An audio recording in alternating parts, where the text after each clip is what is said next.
جس پر رہ کر ہم اسلامی قوانین کے مطابق زندگی گزارنے کے قابل ہو سکے۔ تب اہل علم اور مذہبی طبقہ بھی دو راہوں میں بٹ گیا۔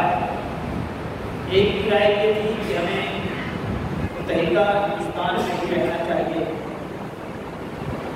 ہمارے لیے کوئی پرابلم نہیں ہے کہ ہم اسلامی اصولوں پر عمل نہیں کر پا رہے، لیکن علامہ اقبال کی نظر اس سے آگے تھی۔ وہ اسلام کو مذہب کے طور پر نہیں، دین کے طور پر لے رہے تھے۔ مذہب نام ہوتا ہے بندے اور اللہ کے معاملے کا، جیسے نماز، روزہ، حج، زکات، اس کو ہم مذہب کا نام دیتے ہیں۔ دین ہوتا ہے انسان کی پوری زندگی اللہ کے دین کے تابع ہو جائے، جس میں اس کی تجارت بھی شامل ہے، جس میں اس کی سیاست بھی شامل ہے، جس میں اس کی معاشرت بھی شامل ہے، جس میں اس کی خانگی زندگی بھی شامل ہے۔ تو اسلام کے مکمل ضابطہ حیات ہے، جیسا اسلام ایک دین ہے۔